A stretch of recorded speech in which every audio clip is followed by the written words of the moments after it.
welcome back to my channel. If you're new here, I am Sanaabspeaks. I make beauty, fashion, and college lifestyle content. So if you like what you see, make sure that you like, comment, and subscribe. Let's get into it. Starting off by parting our hair in the back, I did a horizontal part, and then my parts itself were somewhat squares. They weren't perfect squares, but as long as you got the gist of them being squares, it was all good with me. Once you unravel the braids, everything is not going to be evident anyway. Clip up the excess hair I'm not using. I go in with my spray bottle and then my twist defining cream by As I Am. Everything will be in the description box below. I took a dime size. You don't need that much for braid outs because you don't want the excess product to make your hair take forever to dry. Make sure I finger detangle, then I go in and start braiding.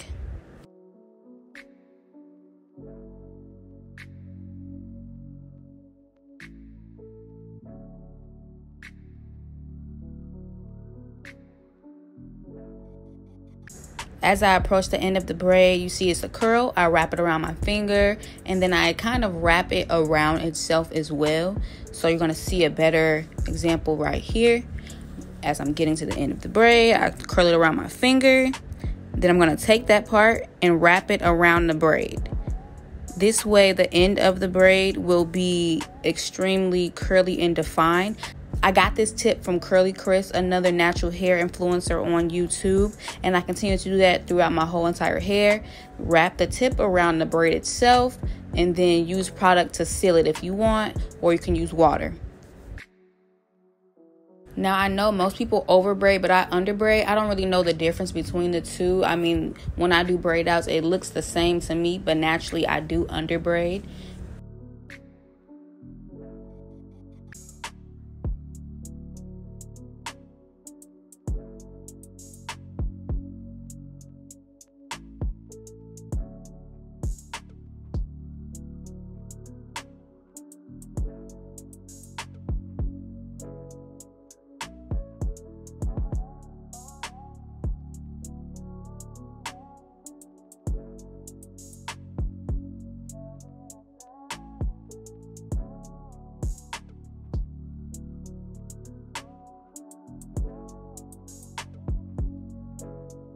Now, this is just me figuring out if I want to do a middle part or a side part. I usually do middle parts, but this time, you know, the side part was looking really cute on me. I don't know what it was, but it was something that was about it, y'all.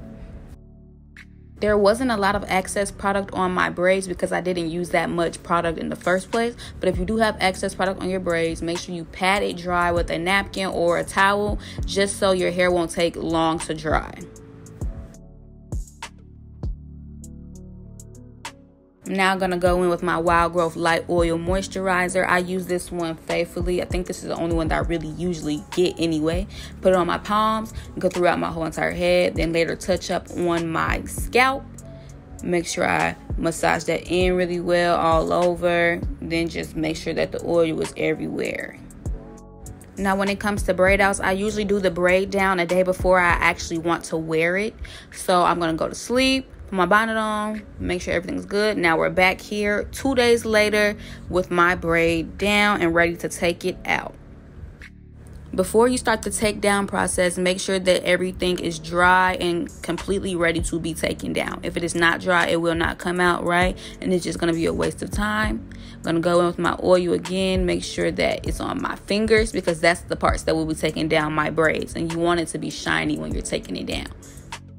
Now, I like to take my hair down carefully. I take the 3 strands and unravel them backwards, so that does make them come out more defined. But I also learned another technique where you take the 2 strands of the 3 and you let it unravel itself, basically. Now, that does not work 100% of the time because oftentimes when you are braiding, you have to borrow from different sections of your hair. So it's not going to unravel that easily. But it does work.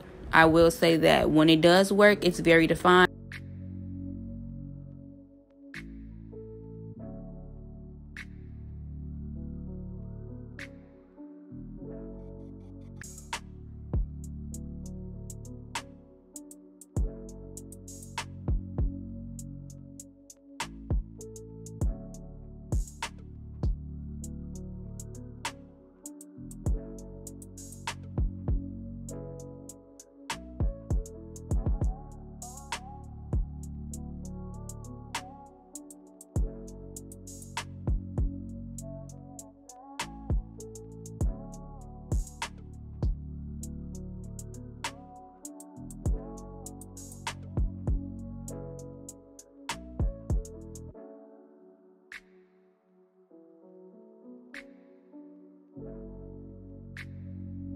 Now on my last braid, just making sure that it's very defined. I don't want to pull it apart too much. Going in with my even edge control and my edge brush. This is a very optional step. I like to slay my edges though. I do that.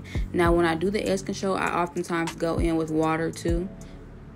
Just because the edge control can sometimes be a really strong hold and I might need something to loosen it up a little bit. I also brush my eyebrows up with it as well. Now I'm going in and teasing my hair. I could not find a pick, so I had to use a regular comb. And that's perfectly fine. It does the same thing. I went all around my head. I don't necessarily go in the middle of my curls. I do it at the end because I feel as though when I go in the middle, it becomes a lot more frizzy. And for first day hair, I don't want it to be that frizzy.